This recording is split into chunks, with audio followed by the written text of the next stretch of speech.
സർഗം ഇറങ്ങുമ്പം ആ സിനിമ ഇവിടെ കവിതാ തിയേറ്ററിലൊക്കെ ആദ്യത്തെ 2 ആഴ്ച ഒരു മനുഷ്യൻ പോലും ഇല്ലായിരുന്നു. 25 പേര് 30 പേരൊക്കെ ഇരുന്ന് കണ്ടുകൊണ്ട സിനിമയാണ്. അച്ഛൻ അമ്മയെ വിവാഹം കഴിച്ചതിന്റെ കഥ താൻ കേട്ടിട്ടുണ്ടോ? ഇല്ല. അത്രയും ഒരു ക്ലാസിക്കാണ് സിനിമയാണെന്ന് ആളുകൾ കണ്ടവർ പറഞ്ഞ് 25 ദിവസമായപ്പോഴത്തേക്കും സംഭവം കളറ് മാറി. സിദ്ദിഖ്ലാലിൻ്റെ ആ ഒരു കാലത്ത് നമ്മൾ കണ്ട് ഒരുപാട് രസിച്ച ആ സിനിമകളുടെ കാലത്തേക്ക് ഉള്ള ഒരു ചെറിയൊരു ഫ്ലേവർ ഈ സിനിമയിലൂടെ നമുക്ക് കൊണ്ടുവരാൻ സാധിച്ചിട്ടുണ്ട്. ആംബുലൻസിന്റെ ഡ്രൈവറാണ് സ്പിനീഷ് പുളിക്ക എന്നാണ് ആ ക്യാരക്ടറിന്റെ പേര്.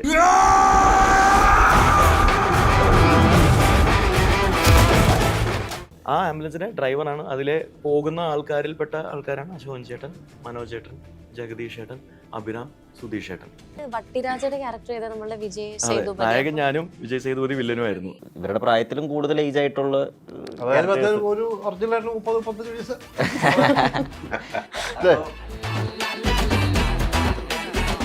സ്രാവുമായിട്ടുള്ള മൽപ്പിടുത്തമൊക്കെ അതൊക്കെ ഡ്യൂപ്പില്ലാതെ ചെയ്തെന്നൊക്കെ എവിടെ കേട്ടിട്ടുണ്ട്. അങ്ങനെ ആ ഒരു സാറ് ഞാൻ പൊളിക്കണോ? അത് പൊളിഞ്ഞു കേട്ടാ, ഇനിയിപ്പോ പൊളിഞ്ഞു. ജഗദീഷ് ചേട്ടനോട് വേണമായിരുന്നു ഇപ്പൊ. ഭാഗ്യമില്ലാതെ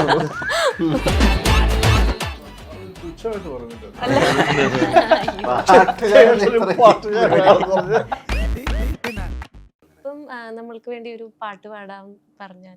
ഭരതമുനിയൊരു കളം വരച്ചു, ഭരതമുനിയൊരു കളം വരച്ചു, കാളിദാസ കരുക്കൾ വെച്ചു. വാട്സാപ്പ് വഴി ഇംഗ്ലീഷ് പഠിക്കാൻ ഇംഗ്ലീഷ് കഫേ ഉള്ളപ്പോൾ ഇംഗ്ലീഷ് ഒരു വിഷയമേ അല്ല. English cafe presents you the perfect English. English cafe, we present you the perfect English. WhatsApp now 9633 888 575.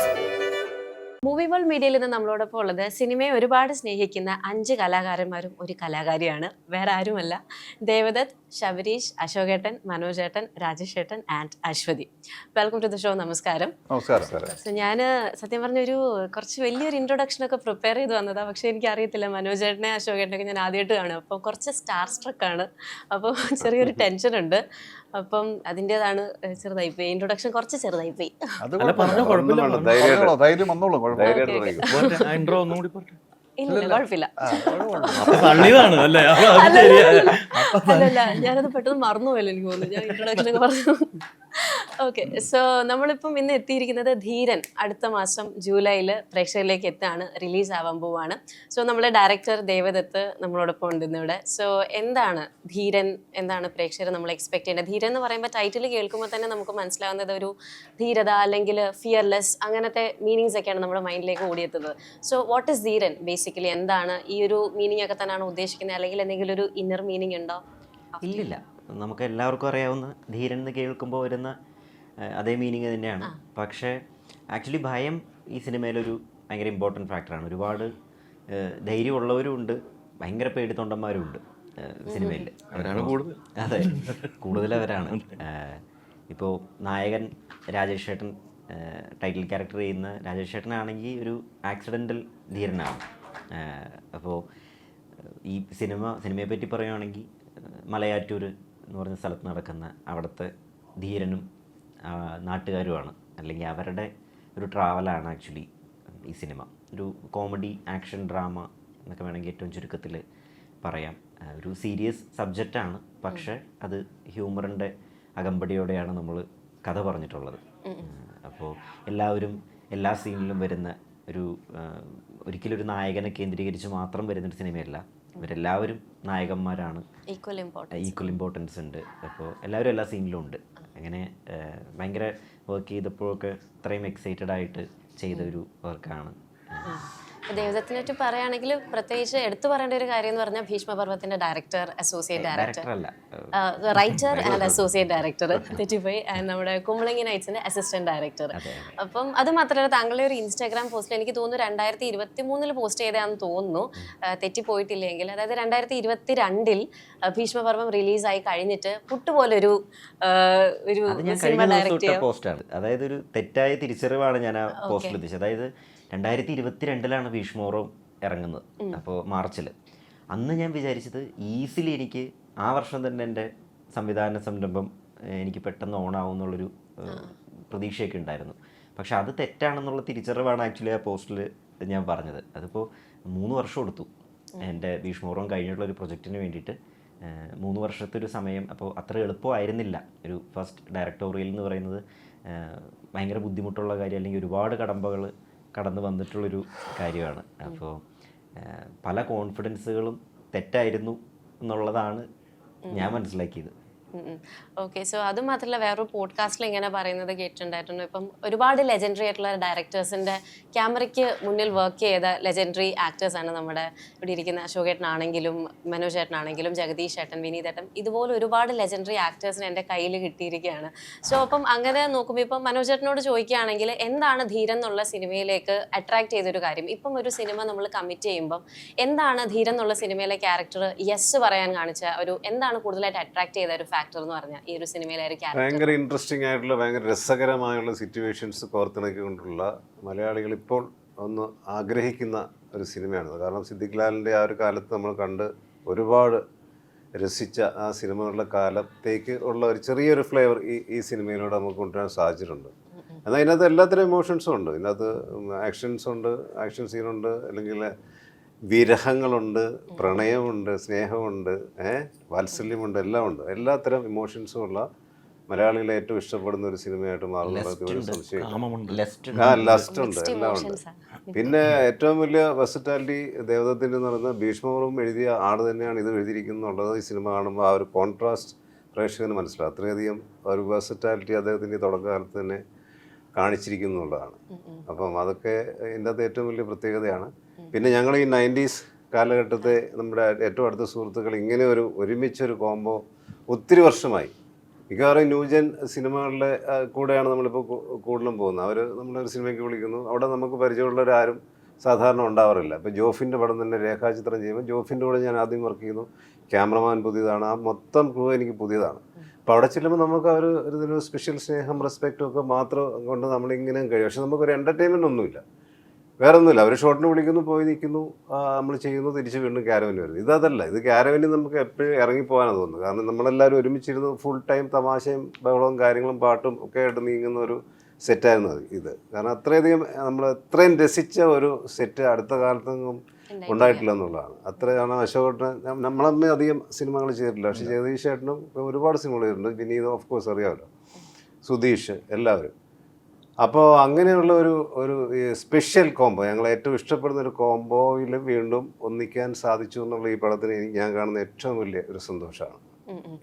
അത് മാത്രമല്ല, ഇപ്പം പറഞ്ഞതുപോലെ ഇപ്പം ഇത്രയും നാളത്തെ ഒരു എക്സ്പീരിയൻസ് ഉണ്ട്. ഇപ്പം അശോകേട്ടനെ സംബന്ധിച്ചാണെങ്കിലും മനോജേട്ടൻ ഇപ്പം ഇത്രയും കാലമായിട്ട് സിനിമയിൽ സജീവമായിട്ട് വർക്ക് ചെയ്തുകൊണ്ടിരിക്കുകയാണ്. അപ്പം അന്നുണ്ടായിരുന്ന അതേ ഒരു എക്സൈറ്റ്മെൻറ്റ് ഇപ്പം ഒരു പുതിയ സിനിമ ഇറങ്ങുമ്പോൾ അതേ എക്സൈറ്റ്മെൻറ്റ് നല്ല ഒരു ടെൻഷനോ, അതായത് ഇത് പ്രേക്ഷകർ എങ്ങനെ സ്വീകരിക്കും, അല്ലെങ്കിൽ ആ ഒരു ടെൻഷൻ അതൊക്കെ ഇപ്പോഴും ഉണ്ടോ? അതേ തോതിൽ ഇപ്പോഴും ഉണ്ടോ? അതോ എന്തെങ്കിലും ഒരു മാറ്റം വന്നിട്ടുണ്ടോ? കുറച്ചും കൂടെ എളുപ്പമായോ? തീർച്ചയായിട്ടും നമ്മളുടെ അന്നമല്ലേ സിനിമ എന്ന് പറയുന്നത്. അപ്പോൾ നമ്മൾ ചെയ്തൊരു സിനിമ അത് വിജയിക്കണം. സക്സസ് ആണ് എല്ലാത്തിൻ്റെയും അടിസ്ഥാനമല്ലേ. അപ്പോൾ സക്സസ് ഉണ്ടാവണം എന്നുള്ള തീർച്ചയായും ഏറ്റവും വലിയ ആഗ്രഹമാണ്. സിനിമ ഇറങ്ങിക്കഴിഞ്ഞാൽ അപ്പോൾ തന്നെ നമ്മൾ യൂട്യൂബൊക്കെ നോക്കി റിവ്യൂസൊക്കെ വന്നു തുടങ്ങിയോ. തീർച്ചയായിട്ടും വളരെ കീനായിട്ട് ഒബ്സർവ് ചെയ്യാറുണ്ട് ഞാൻ പ്രത്യേകിച്ച്. അപ്പോൾ അത് ഏറ്റവും ഇഷ്ടമുള്ളൊരു കാര്യമാണ്. നല്ല അഭിപ്രായങ്ങൾ പറയുന്നു, ചില റിവ്യൂവേഴ്സ് നന്നായിട്ട് പറയുന്നു, അതൊക്കെ കാണുമ്പോൾ വലിയ സന്തോഷമാണ്. ഇപ്പം പണ്ടത്തെ കാലത്തൊക്കെ ആണെങ്കിൽ ഇങ്ങനെ സോഷ്യൽ മീഡിയ അല്ലെങ്കിൽ മീഡിയ പ്ലാറ്റ്ഫോംസ് ഒക്കെ ആണെങ്കിലും ഇങ്ങനെ റിവ്യൂസ്, ഇപ്പം ചേട്ടൻ പറഞ്ഞാൽ ഇപ്പോൾ റിവ്യൂസ് ഒക്കെ ഇപ്പം എടുത്ത് നമുക്ക് നോക്കാം. ഒരു സിനിമ ഇറങ്ങിക്കഴിഞ്ഞാൽ നമുക്ക് റിവ്യൂസ് അപ്പം തന്നെ ഇറങ്ങാറുണ്ട്. നമുക്ക് അറിയാൻ പറ്റും പ്രേക്ഷകർ അത് എങ്ങനെ സ്വീകരിച്ചു എന്ന് ഒരു ഹൈ ലെവലിൽ നമുക്ക് മനസ്സിലാക്കാൻ സാധിക്കുന്നതാണ്. അപ്പോൾ പണ്ടത്തെ കാലത്ത് എങ്ങനെയായിരുന്നു ഒരു സിനിമ ഇറങ്ങിയ സമയത്ത് നമ്മൾ അത് എങ്ങനെയായിരുന്നു കുറച്ചും കൂടെ നമ്മൾ അറിഞ്ഞിരുന്നത്? അത് ഇപ്പം കുറച്ചും കൂടെ ഇപ്പം പ്രഷറായിട്ട് തോന്നുന്നുണ്ടോ? അതോ എങ്ങനെയാണ് ആ ഒരു വ്യത്യാസം എങ്ങനെയായിരിക്കും അനലൈസ് ചെയ്യുവാണെങ്കിൽ അശോകേട്ടൻ എങ്ങനെ തോന്നുന്നുണ്ടായിരിക്കും? മുമ്പുള്ള സിനിമ ഞാൻ അന്ന്, അതായത് 70s 80s 90s സമയത്ത് അന്ന് വളരെ പിന്നെ ഫേമസ് ആയിട്ടുള്ള, അല്ലെങ്കിൽ ഈ സിനിമ നമ്മുടെ ഫിലിം മേക്കേഴ്സ്, സിനിമയിലുള്ള എല്ലാവരും ആക്ടേഴ്സാണ്, ടെക്നീഷ്യൻസും പ്രൊഡ്യൂസേഴ്സും എല്ലാം വളരെ ക്യൂരിയോസിറ്റിയോടെ വാച്ച് ചെയ്യുന്ന കുറേ വിമർശകരുണ്ടായിരുന്നു, നിരൂപകർ. അതിൽ എൻ്റെ ഓർമ്മ വഴിക്ക് ഒന്നൊരു മംഗലശ്ശേരി ഉണ്ടായിരുന്നു, പിന്നെ സിനിക് വാസുദേവൻ, അങ്ങനത്തെ ഒരു പേര് അദ്ദേഹം, പിന്നെ കോഴിക്കോടൻ.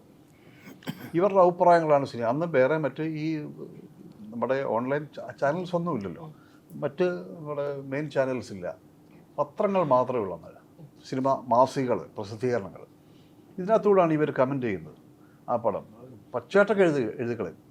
നിങ്ങൾക്ക് വേറെ ജോലിയില്ലേ, വേറെ പണിയില്ലോ നോക്കുന്ന രുചികൾ ഈ ഡയറക്ടറെയും പിന്നെ അങ്ങനെ ഇതിന് പ്രൊഡ്യൂസറെ വേണം ആദ്യം പറയാൻ. പിന്നെ ഇന്നല്ല അഭിനയിപ്പിച്ച പറയാം, ഇവരൊന്നും കറക്റ്റേ ഇല്ല. ഇന്നത്തെ പോലെ തന്നെ അല്ല എഴുതുന്നത്, പക്ഷേ ഇവരെ ഭയങ്കര പേടിയായിരുന്നു. അത് വായിക്കുന്നത് ചുരുക്കമല്ലേ, ചുരുങ്ങിയ എഡീഷണലി സാധനം വരുന്നുള്ളൂ. ഈ വായിക്കും, പക്ഷെ അത് മിക്കവാറും വായിക്കുമെന്ന് ഇവര് ഭയമാണ്. അപ്പം ഇവരെ നല്ല അഭിപ്രായം കിട്ടിക്കഴിഞ്ഞാൽ അത് വലിയ ഭയങ്കര ലോട്ടറിയാണ്.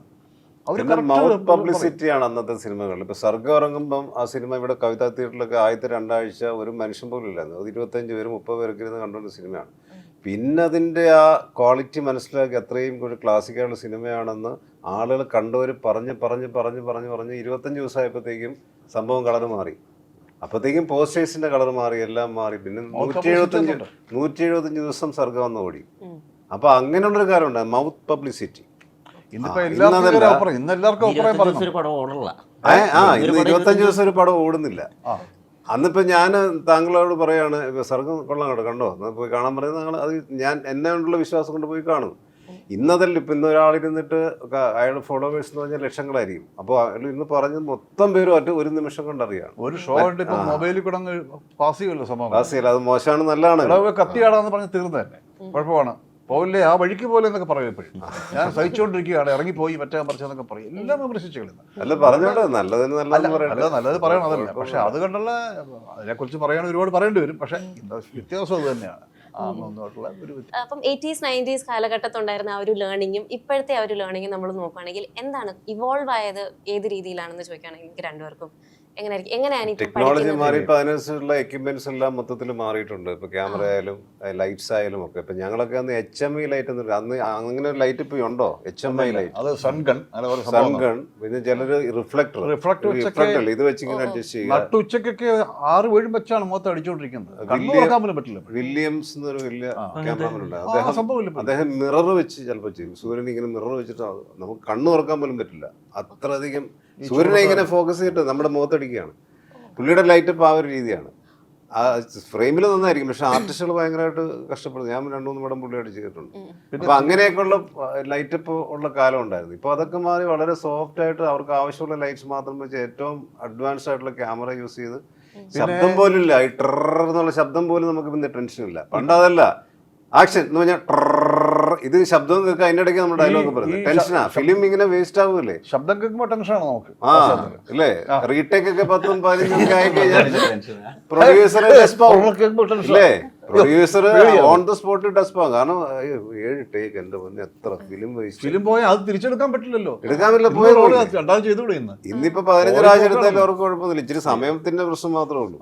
അപ്പൊ അതൊരു ഞങ്ങൾക്ക് ടെൻഷനാണ്. ഈ ഇത് പ്രൊഡ്യൂസറുടെ മാത്രമല്ല, അഭിനയിക്കുന്നവരെ സംബന്ധിച്ചും ഇത് ഫിലിം പോയിക്കൊണ്ടിരിക്കുമ്പോൾ ഓക്കെ ആവുന്നില്ലല്ലോ, എന്തുകൊണ്ട് ഓക്കെ ആവുന്നില്ല, അത് ശരിയാവുന്നില്ല സമയം നമുക്ക് അതിൽ ടെൻഷൻ. പിന്നെ ഒട്ടും ഓക്കെ ആവില്ല, ആ ശബ്ദം തന്നെ നമുക്കൊരു ടെൻഷൻ ഇല്ല.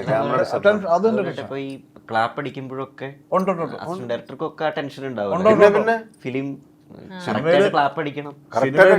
ഏറ്റവും കൂടുതൽ ചീത്തവിളി കേൾക്കുന്ന ആദ്യം ക്ലാപ്പ് അടിക്കുന്നവരെയാണ് ഡയറക്ടർ പറയുന്നത്. ക്ലാപ്പ് അടിച്ചിട്ട് പോടാ, ചിലപ്പോ ടെൻഷൻ അടിച്ചിട്ട് ക്ലാപ്പിന്റെ ഇട വെച്ച് പുള്ളി അടിച്ചിട്ട് ഇങ്ങനെ വെച്ചിട്ട് പോകാറുണ്ട്. കാരണം ഒച്ചത്തിൽ കരയാനും പറ്റില്ല, ഇതിന്റെ ഇടയ്ക്ക് വെച്ച് അടിച്ചിട്ട് ടെൻഷൻ അടിച്ചിട്ട്. അങ്ങനെ ഒരുപാട് ഇൻസിഡന്റ് ഇല്ലേ, മൂക്കിനൊക്കെ അടിച്ചിട്ട് മുഖത്ത് ഇങ്ങനെ വെച്ച് സാർ നടന്നിട്ടുള്ള ചോക്കിന്റെ പാടുമൊക്കെ വിത്ത് ചോക്ക്. അതിപ്പം ചേട്ടൻ്റെ ഇപ്പം അമരം എന്നുള്ള സിനിമയിൽ എടുത്ത് പറയുകയാണെങ്കിൽ ഇപ്പം അതിനകത്ത് ഈ സ്രാവുമായിട്ടുള്ള മൽപ്പിടുത്തമൊക്കെ അതൊക്കെ ഡ്യൂപ്പില്ലാതെ ചെയ്തെന്നൊക്കെ എവിടെ കേട്ടിട്ടുണ്ട്. അപ്പം ഇപ്പോഴത്തെ ഒരു കാലഘട്ടത്തിൽ അത് ഇറങ്ങിയിരുന്നെങ്കിൽ അതും എന്തായിരിക്കും വ്യത്യാസം? ഞാൻ പൊളിക്കണോ? ചുമ്മാ അല്ല, ഇവിടെ അവസാനം സ്രാവിനെ പിടിക്കുന്നു. സ്രാവൊന്നുമില്ല, അതൊക്കെ സംഭവം വേറെ. പക്ഷെ എവിടെ കേട്ടായിരുന്നു അതൊക്കെ എങ്ങനെയൊക്കെ ഇതൊക്കെ പറയാമല്ലോ സത്യം. അത്രയും കാര്യം വേണമായിരുന്നു ഇപ്പൊ ഭാഗ്യം ഇല്ലാതെ. അതിപ്പോ ഇപ്പൊ പുലിപുര എന്നുള്ള സിനിമയില് മോഹൻലാൽ പുലിയെ നേരിട്ട് കണ്ടിട്ടുമില്ല അപ്പോഴത്തെ ഞാൻ അറിഞ്ഞത്. അതെ അതെ, അത് ഇതല്ലേ ഫുൾ ഇതല്ലേ, അത് ഇപ്പോഴത്തെ ഇറങ്ങിയ ഒരു സിനിമയാണല്ലോ. സ്രാവിനെ ശരിക്കും സ്രാവിനെ ഉണ്ടാക്കി കൊണ്ടുവന്നവിടെ അതെങ്കിലും അന്നൊക്കെ അത് ചെയ്തു. സ്രാവിനെ മിനിമം ഉണ്ടാക്കി അത് സാബുസറിലാണ്. സാബുസറിന്റെ ആദ്യത്തെ സിനിമയാണ് മലയാളത്തിൽ അമരം. അപ്പൊ അങ്ങനെ വിൻസെന്റ് മാർഷയുടെ ബന്ധുവാണല്ലോ ക്യാമറ. അദ്ദേഹത്തിൻ്റെ. അപ്പോൾ അങ്ങനെ വിൻസൻ മാഷും ഭരതേട്ടനായിട്ടുള്ള ഒരു വലിയൊരു അടുപ്പം, ആ ഒരു അഫെക്ഷനിൽ കൊണ്ടുവന്നതാണ് സാബു. അങ്ങനെ ഞാൻ അറിഞ്ഞത്. അതാണ് സംഭവം സ്വാഭാവികമായിട്ട് കംപ്ലീറ്റ് ഓടിച്ചത്. ഇപ്പൊ റീ റിലീസിന്റെ ഒക്കെ ഒരു കാലഘട്ടമാണല്ലോ. ഒരുപാട് സിനിമകൾ, ഇപ്പൊ മണിച്ചിത്രത്താഴാണ്, അങ്ങനെ ഒരുപാട് നല്ല സിനിമകൾ, പഴയ സിനിമകളൊക്കെ റീ റിലീസ് ചെയ്യുന്ന ഒരു കാലഘട്ടമാണല്ലോ. അപ്പൊ അമരം ഒക്കെ എപ്പോഴെങ്കിലും ഒന്ന് റീ റിലീസിനൊന്ന് വന്നിരുന്നെങ്കിൽ എന്ന് അല്ല, അതങ്ങനെ അവർ ബാബു തിരുവല്ല, ബാബു പറയാറുണ്ട് അവന് റിലീസിനുള്ള പരിപാടിയുണ്ട് എന്ന് പറയാറുണ്ട്. ഇപ്പം അതിൻ്റെ എനിക്കൊന്നും അങ്ങനെ അതിൻ്റെ പ്രിപ്പറേഷൻ ആണെന്ന് എനിക്ക് തോന്നുന്നു. ഒരുപാട് പടം വരുന്നുണ്ടല്ലോ അങ്ങനെ. അമരൊക്കെ വന്നാൽ ഇപ്പോഴും ഫ്രഷ് ആകുന്ന വിശ്വാസം, ക്ലിക്ക് ആകുന്നു തോന്നുന്നു. അങ്ങനെ വിശ്വാസം ഉണ്ട് അതിനകത്ത്. അതെന്നും ഫ്രഷ് ആയിട്ടുള്ള സിനിമ ആയിരിക്കും. പിന്നെ നമുക്ക് സിനിമയിലേക്ക് തിരിച്ചു വരികയാണെങ്കിൽ ധീരൻ എന്നുള്ള സിനിമയിൽ ബേസിക്കലി ഒരു മലയാളത്തിലെ യുവതാരങ്ങൾ അണിനിരക്കുന്ന ഒരു സിനിമ, അല്ലെങ്കിൽ ഒരു കംപ്ലീറ്റ് യൂത്ത് പടം എന്നാണ് ഇതിൻ്റെ ഒരു ടാഗ് ലൈൻ തന്നെ പറയുന്നത്. അപ്പം എനിക്ക് തോന്നുന്നൊരു വീഡിയോയിൽ രാജേഷ് ഏട്ടൻ ഇങ്ങനെ പറയുന്നുണ്ടായിരുന്നു, അതായത് ഇതിൻ്റെ ടീസറിന് മുന്നിറങ്ങിയൊരു, എനിക്കറിയില്ല, അതിൽ ആദ്യം ഇറങ്ങിയൊരു വീഡിയോ ആയിരുന്നു, പ്രൊമോ വീഡിയോ ആയിരുന്നു. അപ്പം അതിനകത്ത് ഇങ്ങനെ കുറെ യൂത്ത് ആയിട്ടുള്ള ആൾക്കാരെ എക്സ്പെക്ട് ചെയ്ത് പോകുന്നു നിങ്ങളുടെ വീഡിയോ. പക്ഷെ കാണുമ്പം കുറച്ച് അതെ 80s 90s കാലഘട്ടത്ത് അപ്പോഴത്തെ ഉള്ള ലെജൻഡറി ആക്ടേഴ്സിനെയൊക്കെ കാണുന്നു. പക്ഷെ ശരിക്കും ധീരൻ എന്നുള്ള സിനിമ അപ്രോച്ച് ചെയ്ത സമയത്ത് അങ്ങനെയാണോ വിചാരിച്ചത്? ഇതിനകത്ത് കൂടെ അഭിനയിക്കുന്നവരൊക്കെ നമ്മളുടെ ഏജിലുള്ളവരായിരിക്കും. അതാണ് നമ്മുടെ ധൈര്യം. എന്റെ ധീരൻ എന്ന് പറഞ്ഞ ക്യാരക്ടർ എടുക്കാനുള്ള ധൈര്യം ഇത്രയും ആൾക്കാരുടെ കൂടെ നിന്നാ മതി എന്നുള്ളത്. അപ്പൊ അത്രയും ബാക്കപ്പ് ഉണ്ട് നമുക്ക്.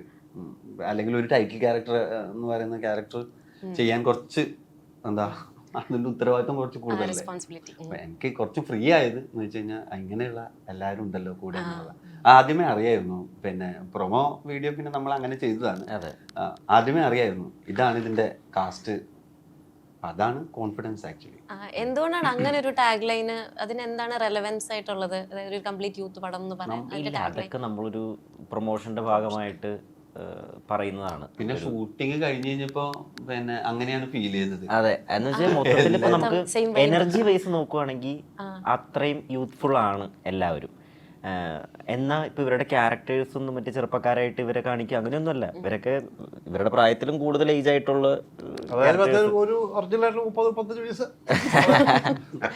അപ്പോ എല്ലാവരുടെ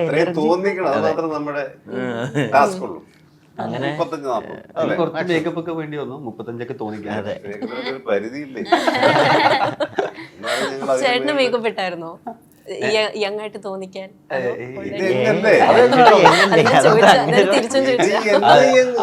നേരെ ശരം തിരിഞ്ഞ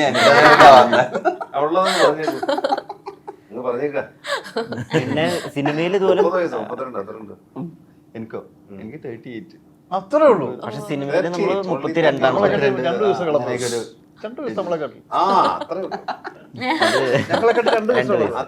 ഇപ്പൊ പടത്തില് അശോകേട്ടന്റെ ക്യാരക്ടർ ഇതുപോലെ ആള് ചെറുപ്പക്കാരനാവാൻ വേണ്ടി ശ്രമിക്കുന്നുണ്ട് ഒരു പോയിന്റിൽ. അത് കഥയുടെ ഒരു ഇതുമായിട്ട് വന്ന് ശ്രമിക്കുന്നുണ്ട്. അതല്ലാതെ ഇപ്പം നമ്മളൊരു കംപ്ലീറ്റ് യൂത്ത് പരിപാടി എന്ന് ഉദ്ദേശിക്കുന്നത് ഒന്ന് ഈ പറഞ്ഞ പോലെ തീർച്ചയായിട്ടും അത് നമ്മുടെ സിനിമയുടെ ഒരു പരസ്യവാചകമാണ്, ആളുകളെ നമ്മൾ ഇമ്പ്രസ് ചെയ്യാനും ഒക്കെ ആയിട്ടുള്ള. അതോടൊപ്പം ഇവരെ എല്ലാവരെയും, അതായത് ഇവരെ നമ്മൾ എന്നെ സംബന്ധിച്ച് ഇവരെല്ലാവരും നമ്മുടെ മനസ്സിലേറ്റവും ഇതായിട്ട് നിൽക്കുന്ന ഇപ്പോൾ മനോജേട്ടൻ്റെ സർഗമാണെങ്കിലും അശോകേട്ടൻ്റെ കിൻഹരിയർ നഗർ, ജഗദീഷ് ഏട്ടനും സുധീഷ് ഏട്ടൻ്റെ ആണെങ്കിൽ മണിച്ചിത്രത്താഴിലെ ക്യാരക്ടർ. അപ്പോൾ ഇതെല്ലാം ഇവരുടെ ഏറ്റവും യൗവന കാലഘട്ടത്തിൽ അല്ലെങ്കിൽ ആ സമയത്ത് ഇവർ ചെയ്ത ഇതാണ്. ഇപ്പോൾ ബാക്കി രാജേഷ് ഏട്ടൻ, ശബരീഷ് ഏട്ടൻ, അഭിരാം ഏട്ടനൊക്കെ ഇപ്പോഴത്തെ ന്യൂ ജനറേഷനാണ്. അപ്പോൾ ഈ രണ്ട് കാലഘട്ടത്തിൻ്റെയും ഒരു ബ്ലെൻഡാണ്. അതിനിടയിൽ അരുൺ ചേട്ടനുണ്ട്, സിദ്ധാർത്ഥ് ഭരതനുണ്ട്. ഇവർ 2000-ൻ്റെ തുടക്കം ഫോർ ദി പീപ്പിളും നമ്മളും അങ്ങനെയുള്ള സിനിമകളിൽ വന്ന്, അപ്പോൾ ശരിക്കും ഒരു 3 ജനറേഷൻ, ഏകദേശം ഒരു 3 കാലഘട്ടത്തിലെ ആളുകൾ ഈ സിനിമയിൽ ഉണ്ട്. അപ്പോൾ അതങ്ങനെ എല്ലാം കൂടെ ചേർത്ത് ഇവരുടെ അപ്പം ഇങ്ങനെ ഇപ്പം നമ്മളിപ്പോൾ 3 ജനറേഷനിലുള്ള ആർട്ടിസ്റ്റ് ഉണ്ടെന്ന് പറഞ്ഞല്ലോ. അപ്പോൾ അതൊരു മൾട്ടി ജനറേഷണൽ കാസ്റ്റ് തന്നെയായിരുന്നു ഈ ഒരു സിനിമയിൽ, ധീരൻ എന്നുള്ള സിനിമയിൽ. അപ്പം ക്രിയേറ്റീവ് കൊളാബറേഷൻ വൈസ് നോക്കുവാണെങ്കിൽ ഭയങ്കര അധികം ഇൻറ്റൻസിറ്റി കൂടുതലാണ് അവിടെ. അപ്പം അത് എത്രത്തോളം ഈ സിനിമയെ അത് പോസിറ്റീവായിട്ട് അത് ഇമ്പാക്ട് ചെയ്തു? അത് എങ്ങനെ, അത് കുറച്ചും കൂടെ പാടായിരുന്നോ അതോ ബ്ലെൻഡ് ചെയ്യാൻ കുറച്ചും കൂടെ പാടായിരുന്നു? അങ്ങനെ ഇല്ല, എല്ലാം ഇപ്പം ഇവരെല്ലാവരും കൂടെ വന്നത് ആക്ച്വലി സിനിമയ്ക്ക് ഭയങ്കര നല്ലതാണ്. ഇപ്പോൾ പ്രത്യേകിച്ച് ഇവരുടെ സീനിയർ ആർട്ടിസ്റ്റുകളുടെ ഒരു എക്സ്പീരിയൻസ്, അവർക്ക് നമ്മൾ ഒരിക്കലും ഒരു പെർഫോമൻസ് അല്ലെങ്കിൽ ഇങ്ങനെ പെർഫോം ചെയ്യണം അങ്ങനെയൊന്നും ഒരിക്കലും അവരുടെ അടുത്ത് പറഞ്ഞു കൊടുക്കേണ്ട ആവശ്യമില്ല. അവരുടെ പെർഫോമൻസിൻ്റെ കാര്യത്തിൽ ഒരു കൺഫ്യൂഷനും ഇല്ല. ചിലപ്പോൾ നമ്മുടെ ക്യാരക്ടറിൻ്റെ മീറ്റർ കുറച്ചുകൂടെ ഒന്ന് ലൗഡ് ആവണം ചേട്ടാ, അല്ലെങ്കിൽ അവിടെ അത്ര ഇതാവണ്ട, കുറച്ചുകൂടെ സട്ടിലായിട്ട് പിടിക്കണം, അങ്ങനെയൊക്കെയുള്ള ഇൻസ്ട്രക്ഷൻസ് മാത്രമേ എനിക്ക് ഇവരുടെ അടുത്തൊക്കെ കൊടുക്കേണ്ടി വന്നിട്ടുള്ളൂ. പിന്നെ പടത്തിൽ ഒരുപാട് സംവിധായകർ അഭിനയിച്ചിട്ടുള്ള സിനിമയാണ്. അതായത് സിദ്ധാർത്ഥ ഭരതൻ സംവിധായകനാണ്, രാജേഷ് മാധവൻ സംവിധായകനാണ്, ശബരീഷ് ഏട്ടൻ ഇതുപോലെ ഒരു ഡയറക്ടറാണ്, അസോസിയേറ്റ് ആയിട്ടൊക്കെ വർക്ക് ശബരീഷ് ഏട്ടൻ. അഭിറാമേട്ടൻ അസോസിയേറ്റ് ആണ്, സിദ്ധാർത്ഥ ഭരതൻ്റെ അസോസിയേറ്റ് ആയിരുന്നു. അങ്ങനെ ഒരുപാട് ഈ പറഞ്ഞ പോലെ ടെക്നിക്കലായിട്ടും അല്ലാതെയും ഒക്കെ അറിവുള്ള, അപ്പോൾ എല്ലാവരും നമുക്ക് ഇതിനകത്ത് പറ്റി ഞാൻ പറയണ മാത്രം അങ്ങനെയൊന്നും അല്ല. അവിടെ ഈസി ആയിരുന്നു തീർച്ചയായിട്ടും. എല്ലാവരുടെയും ഇപ്പം എൻ്റെ അടുത്ത് എല്ലാവരും വന്നിട്ട് നമുക്ക് ആ ഡയലോഗ് വേണമെങ്കിൽ ഇങ്ങനെ ഒന്ന് പറഞ്ഞു നോക്കാം, അല്ലെങ്കിൽ നമുക്കതങ്ങനെ രാജേഷ് ചേട്ടനൊക്കെ ഒരുപാട് സ്ഥലത്ത് അങ്ങനെ വന്ന് പറയും. അപ്പോൾ എന്നെ സംബന്ധിച്ച് എന്ത്, നമുക്ക് അൾട്ടിമേറ്റ്ലി ഈ സിനിമ നന്നാവുക എന്നുള്ളതാണ്. അതിൽ ആരുടെ സജഷൻ എന്നുള്ളതോ അല്ലെങ്കിൽ അങ്ങനെയൊന്നും അല്ലല്ലോ, നമ്മളൊരു ടീം വർക്കാണ്. അപ്പോൾ എല്ലാവരുടെ അഭിപ്രായങ്ങൾക്കും അവിടെ വാല്യൂ ഉണ്ടായിരുന്നു ധീരൻ്റെ സെറ്റിൽ. അപ്പോൾ അതിൻ്റെ ഗുണം എന്തായാലും തീർച്ചയായിട്ടും ഉണ്ടാവും. അപ്പം ഒരുപാട് മേഖലയിൽ അവരുടേതായ കഴിവ് തെളിയിച്ച ഒരു പറ്റം ആർട്ടിസ്റ്റാണ് ഈ സിനിമയിൽ വന്നിരിക്കുന്നത്. അപ്പം ശബരീഷ് ചേട്ടൻ്റെ കാര്യം പറയുകയാണെങ്കിൽ എനിക്ക് തോന്നുന്നു ഒരു ടെക്നീഷ്യൻ എന്നുള്ള നിലയിലാണ് സിനിമയിൽ ശബരീഷ് ചേട്ടൻ നമ്മുടെ പടത്തിൽ ഒരു പാട്ട് എഴുതുന്നുണ്ട്. ഓക്കെ. അത് പാട്ടെന്ന് പറയുമ്പോൾ തന്നെ പിസ്തയാണ് ആദ്യം തന്നെ ഓർമ്മ വരുന്നൊരു, ചേട്ടൻ്റെ മുഖം ഓർക്കും തന്നെ പിസ്ത എന്നുള്ളൊരു സോങ് ആണ് ഓർമ്മ വരുന്നത്. അത് ഞങ്ങളുടെ ടീമിനെ കുറിച്ച് ലോകം അറിയുന്നതിന് ആ പാട്ടിലൂടെയാണ്. ആ പാട്ട് റിലീസായതിനു ശേഷമാണ് അതിന് എന്താണ് തമിഴിലൊക്കെ റെഡ് ജയന്റ് ഒക്കെ വിളിച്ച് അവർ വിതരണം ചെയ്യാന്നൊക്കെ വരുന്നു. മനോജ് ചേട്ടൻ ഉണ്ടല്ലോ സിനിമയിൽ. നേരമല്ല മാറപ്പം അൽഫോൺസ് പറയായിരുന്നു, ഈ ഇതോടുകൂടി നമ്മുടെ നേരം മാറും. മാറി. അപ്പൊ വിണ്ണേത്താണ്ടി വരുവായ എന്ന് പറയുന്ന സിനിമയിലൂടെയാണ് ടെക്നീഷ്യനായിട്ട് തുടക്കം കുറിച്ചത്. ജിഗർദണ്ഡ ഫസ്റ്റ് ആണ് അവസാനമായിട്ട് വർക്ക് ചെയ്യുന്നത് ടെക്നീഷ്യനായിട്ട്. പക്ഷെ നമ്മൾ നേരത്തിലൂടെയാണ് കുറച്ചും കൂടെ അറിഞ്ഞത്. ആൻഡ് നമുക്കിനി പുതിയൊരു ഒരു ആലുവ ടീമിന്റെ ഒരു പുതിയൊരു കൊളാബറേഷൻ നമുക്ക് എക്സ്പെക്ട് ചെയ്യാവോ? ആലുവ ടീമിലെ എല്ലാവരും കൂടി ഇപ്പം ഏറ്റവും പുതിയത് വരാൻ പോകുന്നത് ഷറഫ് പ്രൊഡ്യൂസ് ചെയ്ത് ഷറഫ് നായകനായി വരുന്ന പെറ്റ് ഡിറ്റക്റ്റീവ് എന്ന് പറഞ്ഞ പടം വരുന്നുണ്ട്. അത് ആലുവ ടീമിൽ ഞാൻ പാട്ടുകൾ എഴുതുന്നുണ്ട്, രാജേഷാണ് മ്യൂസിക്, ആനന്ദാണ് ക്യാമറ, വിഷ്ണുവാണ് സൗണ്ട് ചെയ്യുന്നത്. പലരുണ്ട് ആലുവയിലെ, പലരുണ്ട്. പ്രണീഷ് എന്ന് പറഞ്ഞാൽ ഞങ്ങൾ ആലുവയിലുള്ള ഒരുപാട് കാലമുള്ള ഒരു സുഹൃത്താണ് പ്രണീഷാണ് ഡയറക്റ്റ് ചെയ്യുന്നത്. ആദ്യത്തെ പടമാണ് ഡയറക്റ്റ് ചെയ്യുന്നത്. അതൊരു ആലുവ ടീമിന്റെ പടം തന്നെയാണ്. ഒരാഴ്ച മുന്നേ എല്ലാ ഇൻസ്റ്റാഗ്രാമിലും നിങ്ങളെ എല്ലാവരുടെയും പോസ്റ്റ് കണ്ടായിരുന്നത് 10 വർഷം നേരത്തിന് 12 വർഷമായെന്ന് തോന്നുന്നു. അപ്പൊ 10 വർഷത്തിന്റെ ഒരു കേക്ക് കട്ടിങ് സെറമണി അങ്ങനെ അതൊക്കെ കേക്ക് കട്ട് ചെയ്ത് നേരത്തിന്റെ അല്ല പ്രേമത്തിനും കട്ട് ചെയ്തു. അതെ അല്ല രണ്ടും ഉണ്ടായിരുന്നു. ഒന്ന് അൽഫോൺസ് അഭിനയിച്ചിരിക്കുന്ന സെറ്റിൽ പോയി കട്ട് ചെയ്തു, ഒന്ന് ഞങ്ങള് ഇവിടെ വേറൊരു ഹോട്ടലിൽ. ഈ 10 വർഷം ആയെന്ന് ഓർത്തായിരുന്നു? അതായത് ഇന്ന ദിവസം പോക്ക്. അതെ, 10 വർഷത്തിന് സന്തോഷമുണ്ട്. 10 വർഷമായി ഇൻഡസ്ട്രിയിൽ സർവൈവ് ചെയ്യാൻ പറ്റിയെന്നുള്ളൊരു സന്തോഷമുണ്ട്. അതെ, 47 വർഷമായ ഇരിപ്പുണ്ട്. അതെ, 10 വർഷത്തെ കണക്ക്.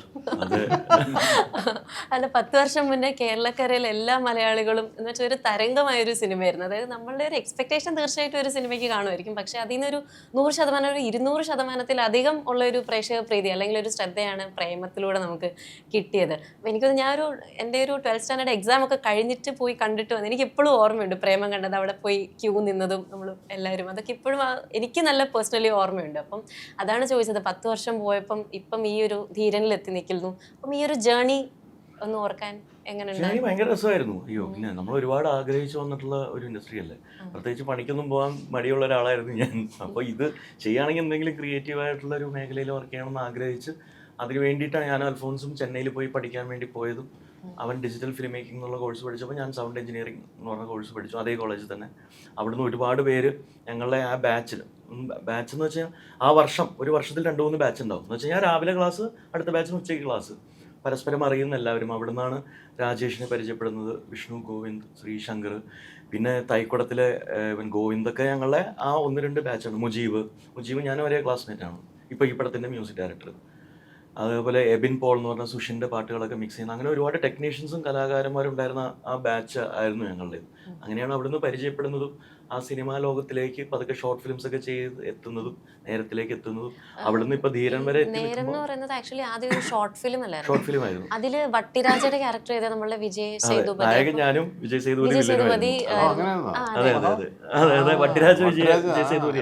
അങ്ങനെയാണ് ഇവരെയൊക്കെ പരിചയപ്പെടുന്നത്. വിജയ് സേതുപതി വഴിയാണ് കാർത്തിക് സുബരാജ്, മണികണ്ഠൻ, നലൻ കുമാരസ്വാമി, ബോബിയൊക്കെ പരിചയപ്പെടുന്നത് അങ്ങനെയാണ്.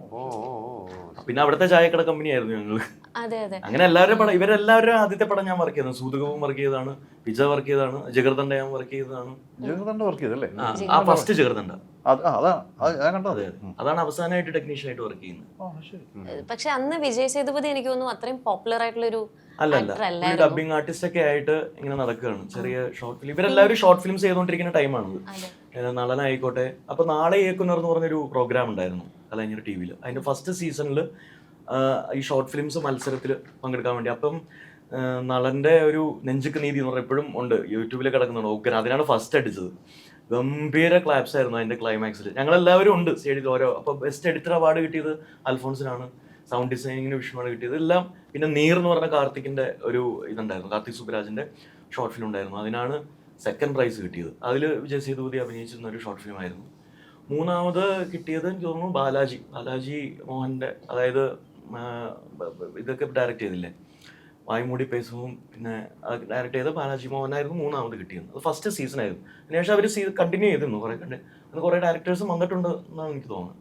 പിന്നെ വിജയ് സേതുപതിയെ ഇപ്പം പുള്ളിയുടെ ഇപ്പോഴത്തെ ഒരു സ്റ്റാർ ആയതിനു ശേഷം നിങ്ങൾക്ക് കാണാനൊരു അതിനെപ്പറ്റിയൊക്കെ സംസാരിച്ചായിരുന്നു. അന്നത്തെ ആ ഒരു നേരത്തിനെ പറ്റിയൊക്കെ നിങ്ങൾ സംസാരിക്കാറുണ്ടോ? നമ്മൾ ഇവിടെ നിന്ന് ഇപ്പൊ അവിടേക്ക് ചിന്തിക്കുന്നത് അതിന്റെ ഇടയിൽ ഒരുപാട് സംഭവങ്ങളൊക്കെ നടന്നിട്ടില്ലേ ജീവിതത്തിൽ. നമ്മളിപ്പം പോയി നിന്ന് നമ്മൾ 10 വർഷം മുമ്പ് എന്തായിരുന്നു അങ്ങനെയല്ലോ സംസാരിക്കുന്നത്. നമ്മൾക്ക് അതിനിടയിൽ എല്ലാവരുമായിട്ടും ബന്ധമുണ്ടല്ലോ. പറയുന്ന എല്ലാവരുമായിട്ട് എല്ലാ ദിവസവും നമ്മൾ അടുത്ത സുഹൃത്തുക്കളാണെങ്കിൽ തന്നെ എല്ലാ ദിവസവും ബന്ധപ്പെടുന്നതല്ലോ. നമ്മൾ എന്തെങ്കിലും കാര്യങ്ങൾക്കൊക്കെ ആയിട്ട് വിളിക്കും, സംസാരിക്കും.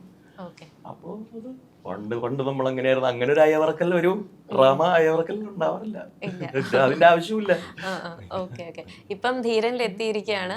അപ്പം ഇതിനകത്തെ ക്യാരക്ടർ എന്താണ്? ഇപ്പം ഒരു സിനിമ കഴിയുമ്പോൾ ഒരു ചെറിയൊരു ഗ്യാപ്പ് അത് എടുക്കാറുണ്ടോ? അതോ കണ്ണൂർ സ്ക്വാഡിൽ കണ്ടിട്ടുണ്ട്, ഇപ്പം പ്രാവിൻ കൂടി ഷാപ്പ് എന്നുള്ളൊരു സിനിമയിൽ കാണാനിടയായിട്ടുണ്ട്. അപ്പം ഈ ഒരു സിനിമയിൽ എങ്ങനെയാണ്? കണ്ണൂർ സ്ക്വാഡ് 95 ദിവസം ഷൂട്ട് പോയി. എന്റെ ഇടയിൽ വേറെ പടമൊന്നും അഭിനയിക്കാൻ പോകാൻ പറ്റില്ല എന്ന് വെച്ച് കഴിഞ്ഞാൽ 95 ദിവസം അടുപ്പിച്ചായിരുന്നില്ല ഷൂട്ട്. അപ്പോൾ ഒരു 3 മാസമൊക്കെ ആയിട്ടാണ് എൻ്റെ ഇടയിൽ വേറെ. അത് കഴിഞ്ഞ് ടർബോ 105 ദിവസം ഷൂട്ട് പോയി. ഇതും അടുപ്പിച്ചല്ല ഷൂട്ട്. എനിക്ക് 105 ദിവസം ഷൂട്ട് ഉണ്ടായിരുന്നില്ല. എങ്കിലും ഇതിൻ്റെ ഇടയിൽ 105 ദിവസം എന്ന് പറഞ്ഞാൽ അത്രയും ടൈമായി. ഒരു 3 മാസത്തിനടുത്ത് തന്നെ ഷൂട്ടിംഗ് തന്നെയായി. ഇതിൻ്റെ ഇടയിലും വേറെ പോയി അഭിനയിക്കാനുള്ള ഇതില്ല. അത് കഴിഞ്ഞാണ് ഓരോന്ന് വരുന്നത്. പ്രാവിൻകൂട് വരുന്നതും എല്ലാം ആ ഒരു ടൈം ഗ്യാപ്പില്ല. അപ്പം എല്ലാം വലിയ സിനിമകളായിരുന്നു.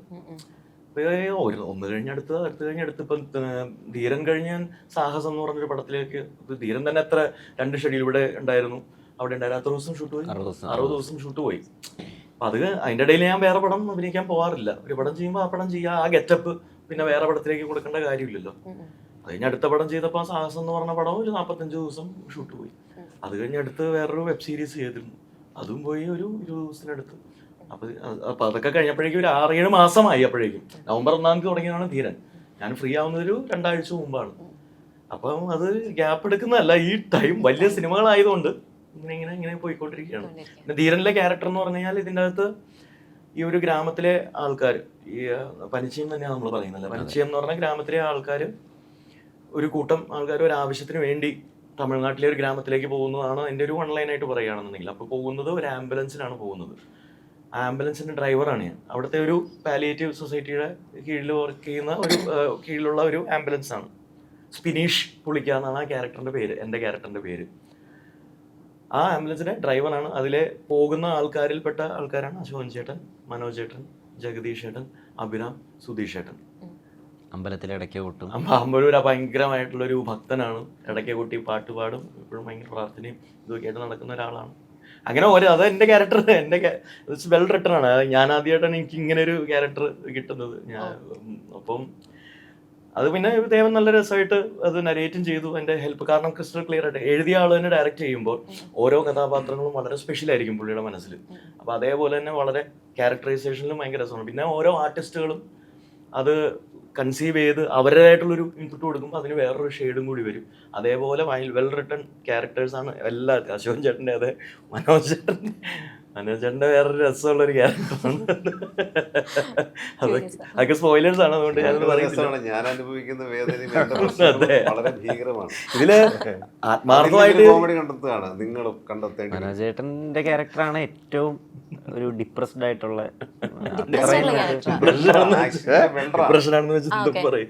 ബോംബെയിൽ ഒരു വെൽഡിംഗ് വർക്ക്ഷോപ്പൊക്കെ ഇട്ട് അവിടെ ചില പ്രശ്നങ്ങളൊക്കെ ഉണ്ട്. പുള്ളി നാട്ടിലേക്ക് തിരിച്ചു ഈ നാട്ടിൽ കൂടാ, അവിടെ ഒരു പുതിയ വർക്ക്ഷോപ്പ് ഇടാം എന്നവർ തീരുമാനിച്ച് നാട്ടിൽ വരുന്ന. അവിടെ വന്നു കഴിഞ്ഞപ്പോൾ ഉള്ള പുള്ളിക്കൊണ്ട അനുഭവങ്ങളൊക്കെ വളരെ ദുരന്തമായിരുന്നു. ചെന്ത് കയറി പറയുന്നത് ഡിപ്രഷനാണ് പുള്ളിക്ക് മൊത്തത്തിൽ. രാജേഷിന്റെ ക്യാരക്ടർ കോമഡി ആയേക്കാം. അശ്വതിയുടെ ക്യാരക്ടറും അതെ അതെ ഒരു ഭയങ്കര പ്രത്യേകതയുള്ള ഒരു ക്യാരക്ടറാണ്. അതെ അശ്വതി അശ്വതിയോട് ചോദിക്കൂ. സ്ത്രീപക്ഷമായിട്ട് ഒന്നും പറയാനില്ല സ്ത്രീപക്ഷമായിട്ട്. അശ്വതി ഇതിനു മുന്നേ ലവ്ലി എന്നുള്ളൊരു സിനിമയിലാണ് അഭിനയിച്ചത്. അപ്പം ഇവർ പറഞ്ഞത് വെച്ചിട്ടുണ്ടെങ്കിൽ ചെറിയൊരു ഹ്യൂമർ ടച്ച് ഉള്ള ഒരു റോളാണെന്ന് തോന്നുന്നു ധീരനിലും ഉള്ളത്. അപ്പം ഒരു ഡാൻസറാണ്, യോഗ ട്രെയിനറാണ്, അപ്പം ആക്ടറാണ്. ലുട്ടാപ്പി യോഗ എന്നാണ് പേര്. ഞാൻ കണ്ടായിരുന്നു, പേര് കണ്ടായിരുന്നു. ലുട്ടാപ്പി എന്നാണ് അറിയപ്പെടുന്നത് അവിടെ പനമ്പള്ളി എന്ന് പറഞ്ഞത്.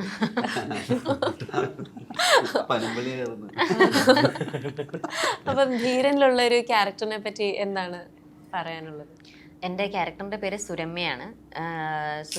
സുരമ്യ അങ്ങനെ അവിടുത്തെ നാട്ടുകാർ ചിന്തിക്കുന്ന പോലെ അല്ല. പുള്ളിക്കാരിയുടേതായ ഒരു എന്താ പറയുക സ്റ്റാൻഡും ഒക്കെ ഉള്ള ഒരു ക്യാരക്ടറാണ്. എൽദോസും ശബരീഷും ഒക്കെ ആയിട്ടൊരു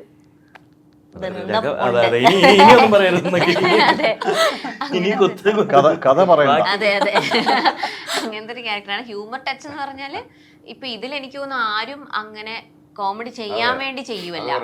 നമ്മള് സിറ്റുവേഷൻ ദൈവത്തെ എഴുതി വെച്ചിരിക്കുന്ന വരികളിലും ഉണ്ട്. നമ്മൾ വെറുതെ പറഞ്ഞാൽ മതി, അതിനകത്ത് നമ്മളെ ഹ്യൂമറിന് വേണ്ടി ഒന്നും ചെയ്യാൻ ആരും ശ്രമിച്ചിട്ടില്ല. അത് അദ്ദേഹം സമ്മതിച്ചിട്ടുമില്ല. കാച്ചിക്കുറുക്കിയ സ്ക്രിപ്റ്റാണ്. അതെ, അതങ്ങ് നമ്മൾ പറഞ്ഞു പോയാൽ മതി. പെർഫോമൻസ് എന്നുള്ള വാക്ക് ഞാൻ ഒഴിവാക്കുന്നു. പറഞ്ഞു പോയാൽ മതി, ബിഹേവ് ചെയ്ത് പോയാൽ മതി. അത്ര നന്നായിട്ട് എഴുതി വെച്ചിരിക്കുന്നത്. അപ്പം ഈ ഹ്യൂമർ ടച്ച് ഉള്ള റോളൊക്കെ ചെയ്യുമ്പോൾ ഈ റിയൽ ലൈഫിൽ ഹ്യൂമറസ് ആയിട്ടുള്ള ഒരാളാണോ അതോ എങ്ങനെയാണ്?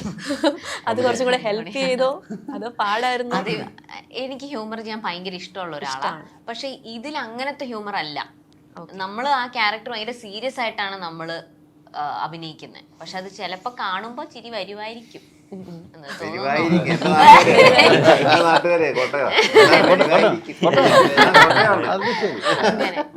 ജീവിതത്തിൽ അങ്ങനെ ക്ലോസ് ഫ്രണ്ട്സ് ഒക്കെ ആയിട്ട് അലമ്പാണ്. വീട്ടുകാരോട് ചോദിച്ചാൽ അവര് പറയാൻ ഞാൻ ഭയങ്കര സീരിയസ് ആണ്. ഞങ്ങളൊരു നാടകം ചെയ്തിട്ടുണ്ടായിരുന്നു ഇപ്പൊ ബൈ ബൈ ബൈപ്പാസ്. നിങ്ങൾ രണ്ടുപേരും ടീമുണ്ട്, റോഷൻ ദർശന ടീമുണ്ട്. അപ്പൊ അതില് ത്രൂ ഔട്ട് കോമഡി അലമ്പായിരുന്നു. കൊച്ചുകുട്ടിയായിട്ടാണ് അഭിനയിച്ചിരുന്നത്. അപ്പൊ അത് ഭയങ്കര ഇൻട്രസ്റ്റിംഗ് ആയിട്ടാണ് അശ്വതി അത് പെർഫോം ചെയ്തേക്കുന്നത്. അത് കണ്ടിട്ടാണോ ഈ ധീരനിലെ ഓഡിഷൻ വഴിയായിരുന്നു. എനിക്ക് അശ്വതിയുടെ ആ ക്യാരക്ടറിലേക്ക് വരാൻ കാരണം എന്ന് വെച്ചാൽ അശ്വതിയുടെ ഈ പറഞ്ഞ പോലെ ഒരു കുറച്ച് ബോൾഡായിട്ടുള്ള അത്യാവശ്യം ഒരു പ്രോഗ്രസീവായിട്ട് ചിന്തിക്കുന്നൊരു കുട്ടിയാണ് സുരമ്യ. അപ്പോൾ അത് ഓഡിഷൻ സമയത്തൊക്കെ നമ്മൾ പല പെൺകുട്ടികളും ഈ പ്രോഗ്രസീവ് ആണെന്ന് പറയുമ്പോഴേ ഇവർ പെർഫോം ചെയ്യുമ്പോൾ അതിനകത്ത് ഒരു കുറച്ച് അർബൻ ടച്ചൊക്കെ സംസാരത്തിൽ ഇങ്ങനെ യുനോ അല്ലെങ്കിൽ അങ്ങനെ ഓട്ടോമാറ്റിക്കലി വരും. ഇപ്പം ഞാൻ പലരിടത്തും പറഞ്ഞു നമുക്കതൊരു അങ്ങനെയല്ല വേണ്ടത്, തനി നാടൻ അല്ലെങ്കിൽ ഇപ്പോൾ പെരുമ്പാവൂർ സ്ലാങ് ഒക്കെയാണ് പടത്തിൽ യൂസ് ചെയ്തേക്കുന്നത്. പോയാർന്നോ, കണ്ടാർന്നോ, എന്നട ഉള്ളേ, അങ്ങനെയുള്ള ഭയങ്കര സ്പീഡിൽ സംസാരിക്കുന്ന ഒന്ന് പോയടർക്ക ആ മൂഡിലാണ്. അപ്പോൾ സുരമ്യയും അത്തരത്തിൽ സംസാരിക്കുന്ന ചിന്താഗതികളിലാണ് പുരോഗമനം സുരമ്യയുടെ. അപ്പോൾ അത് അശ്വതിയാണ് ഏറ്റവും ഭംഗിയായിട്ട്, അതുകൊണ്ട് തന്നെയാണ് ആ ക്യാരക്ടറിലേക്ക് വന്നത്. അങ്ങനെ ഒരുപാട് സ്ക്രീൻ സ്പേസ് ഉള്ള അല്ലെങ്കിൽ പടത്തിൽ ഒരു 10-20 മിനിറ്റൊക്കെ ഉള്ളൂ, പക്ഷേ പടത്തിൻ്റെ ഏറ്റവും ഇമ്പോർട്ടൻ്റ് ആയിട്ടുള്ളൊരു ക്യാരക്ടറാണ് ഇപ്പോൾ രാജേഷ് ചേട്ടനും. അശ്വതിൻ ഇപ്പം ഹ്യൂമറിൻ്റെ കാര്യം പറഞ്ഞുകൊണ്ട് പറയാണ്. ഇപ്പം എന്താ പറയുക, ഇപ്പം പണ്ടത്തെ ഒരു ടൈപ്പ് ഓഫ് ഹ്യൂമറും ഇപ്പം 90s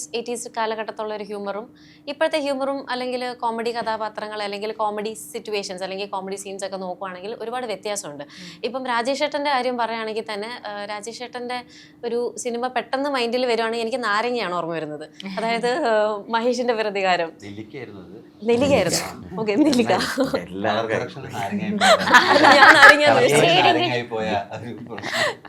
ഞാനും നാരങ്ങാന്ന് വിചാരിച്ചു. എല്ലാരും നാരങ്ങന്നല്ലേ വിചാരിച്ചേ?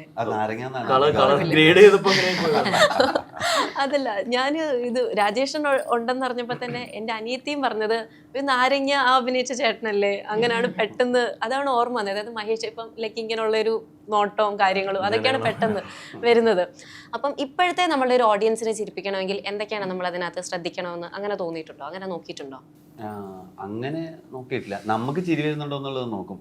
നമുക്കൊന്നാമത് ഈ കോൺസെപ്റ്റ്, ഈ ഐഡിയ, ഈ സീൻ പറയുമ്പോൾ നമുക്ക് ആദ്യം ചിരി വരണ്ടേ, എന്നെങ്കിലും മാത്രമേ നമ്മൾ എന്തെങ്കിലും കണക്ട് ചെയ്ത് കഴിഞ്ഞാൽ ബാക്കിയുള്ളവർക്ക് ചിരി വരുള്ളൂ. എനിക്ക് കിട്ടിയിട്ടുള്ള ഇങ്ങനത്തെ കോമഡിയുള്ള ക്യാരക്ടേഴ്സിൽ മൊത്തം ആ സീൻ കേൾക്കുമ്പോൾ എനിക്ക് നന്നായിട്ട് ചിരി വന്ന സീനുകളാണ്. നെല്ലിക്ക സീനൊക്കെ കേട്ട് കഴിഞ്ഞപ്പോൾ തന്നെ ഇത് ഭയങ്കര സീനാണല്ലോ അത്. അതൊക്കെ കേട്ടിട്ട് ചിരി വന്നതാണ്. എനിക്ക് എന്നത്തെ കേസ് ഹോട്ടലായി കഴിഞ്ഞാലും പിന്നെ പാട്ടിനനുസരിച്ച് കാറ്റടിക്കുക, അതൊക്കെ കനകാമിനി കലകത്തില് കോടതിയിലേക്ക് വരുമ്പോൾ മൈസൂരായിട്ട് ചോദിക്കും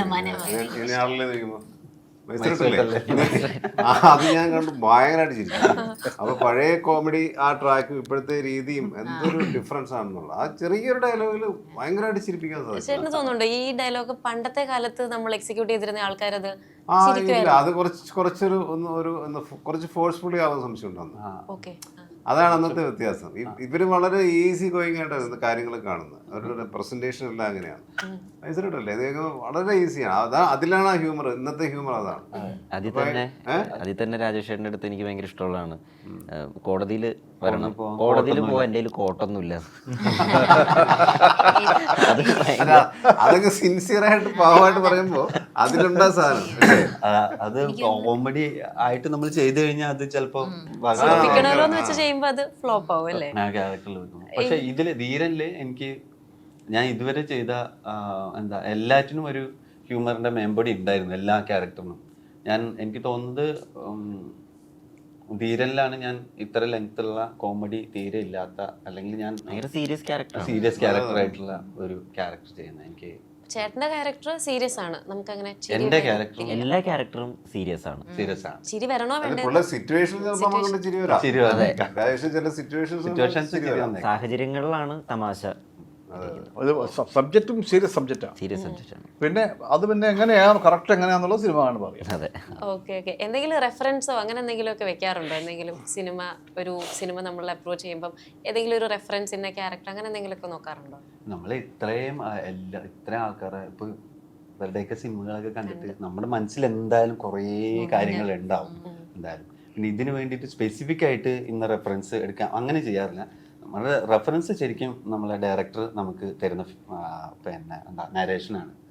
അത് അങ്ങനെ തന്നെ ഇനാക്ട് ചെയ്യാൻ പറ്റുമോ എന്നുള്ളത് മാത്രമേ നോക്കാറ്. അതാണ് ഏറ്റവും സേഫും തോന്നും. ഓക്കെ. ഇപ്പം പറഞ്ഞ പോലെ തന്നെ ഇപ്പം നമ്മൾ ഒരുപാട് ഇവരെ പോലുള്ള ലെജൻഡറി ആക്ടേഴ്സിൻ്റെ ഒരുപാട് പെർഫോമൻസ്, ഇപ്പം മനോജ് കെ ജയൻ എന്നൊരു ആർട്ടിസ്റ്റിൻ്റെ പേര് കേൾക്കുമ്പോൾ തന്നെ എല്ലാ ഇൻ്റർവ്യൂസിനും എല്ലാവരും ഓർക്കുന്ന കാര്യങ്ങളൊക്കെ തന്നെയാണ്. ഇപ്പം ദിഗംബരൻ എന്നൊരു ക്യാരക്ടർ, അല്ലെങ്കിൽ ചന്തു, പഴശ്ശിരാജിലെ ചന്തു എന്നുള്ള ക്യാരക്ടർ, കുട്ടൻ തമ്പുരാൻ, ഇതൊക്കെയാണ് കൂടുതലായിട്ട് നമ്മളുടെ മൈൻഡിൽ പെട്ടെന്ന് മിന്നി വരുന്ന കഥാപാത്രങ്ങൾ എന്ന് പറഞ്ഞാൽ. അപ്പം അത്രയും ഒരു ഗോൾഡൻ ഇറ, മലയാളം സിനിമ ഇൻഡസ്ട്രിയുടെ ഒരു ഗോൾഡൻ ഇറ അല്ലെങ്കിൽ ഒരു ക്ലാസിക് ഇറയുടെ ഭാഗമായിട്ടുള്ള ഒരു വ്യക്തിയാണ് മനോജ് കെ ജയൻ എന്ന് പറഞ്ഞാൽ.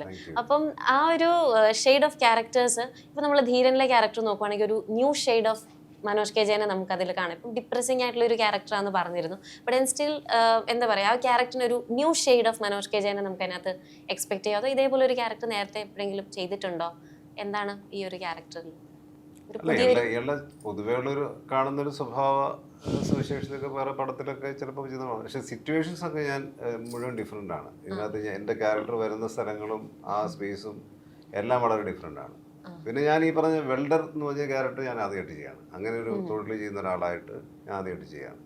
ഒരു ബോംബെ ബേസ്ഡ് ആയിട്ടുള്ള ഒരാളായിട്ട് അങ്ങനെ വരുന്നത്. അതുകൊണ്ട് ഇതിൻ്റെ കോസ്റ്റ്യൂമിലും കാര്യങ്ങളൊക്കെ ഈ മറ്റുള്ളവരിൽ നിന്നും വ്യത്യസ്തമായിട്ടാണ് കൊടുത്തത്. പുള്ളി ഇച്ചിരി ഒരു സ്റ്റൈലായിരിക്കും. പുള്ളി ഒരു അമിതാഭ് ബച്ചൻ ഫാനൊക്കെ ആയിരിക്കാം. എപ്പോഴും ഹിന്ദി പാട്ടുകൾ കേൾക്കാൻ ഇഷ്ടപ്പെടുന്ന ആളാണ്. ഹിന്ദി പുള്ളിക്ക് ഭയങ്കര വീക്ക്നെസ് ആണ്. അല്ലേ? അതെ. ഹിന്ദി എന്നുള്ള ഭാഷ പുള്ളിക്ക് വീക്ക്നെസ് ആണ്. തമിഴ്നാട്ടിൽ ചെന്നിട്ട് തമിഴ്നാട്ടിലെ ബിവറേജിലൊക്കെ പോയിട്ട് ഹിന്ദിയിൽ ഹിന്ദിയിലൊക്കെ ഹിന്ദി കവിത എഴുതുന്നതാണ്. ഹിന്ദി കൊൻസ ബ്രാൻഡി മിലേഗ ബ്രാൻഡ് മില്ലക ഉടനെ അവന് തമിഴ്നാട് അവനറിയില്ലല്ലോ. ഉടനെ കൂടെ എന്നെ ബ്രാൻഡ് കൊടുങ്ക ഹിന്ദി കവിയാണ്. ഹിന്ദി കവിയുമാണ്.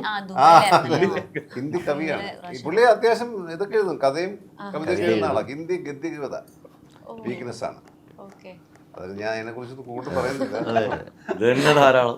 വെൽഡിങ് അറിയാമെങ്കിൽ ഏത് നാട്ടിലെ വെൽഡിങ് അറിയാമെങ്കിൽ ഏത് നാട്ടിലും പോയി സുഖമായിട്ട് ജീവിക്കാം എന്നുള്ള ആപ്തവാക്യം കൊണ്ടു നടക്കുന്ന ആളാണ്. ചേട്ടന് ഹിന്ദി അറിയോ? എനിക്ക് ഹിന്ദി പാട്ടൊക്കെ പാടുന്നില്ല. ഹിന്ദി ഭാഷ അപ്പം ഇതിനകത്ത് ഹിന്ദിയിൽ സംസാരിക്കുമ്പോൾ ഹിന്ദിയിൽ അധികം അങ്ങനെ അറിയില്ല. ഹിന്ദി സംസാരിക്കാനൊക്കെ എന്താ പാട്? ഹിന്ദിയാണ് കണ്ടാലറിയാം. 2-3 സിറ്റുവേഷൻ സംസാരിക്കുന്നുണ്ട്. അത്ര ഇവരോടൊക്കെ 10 വയസ്സിന് വിവരമില്ലാത്ത ആൾക്കാരുണ്ട്. ഹിന്ദി അറിയത്തില്ല. നാട്ടിൻപുറത്തുകാര് കൂടിപ്പോലും പോകാത്ത ആളെ ഇദ്ദേഹം കൃഷിയായിട്ട് നടക്കുന്നുണ്ട്.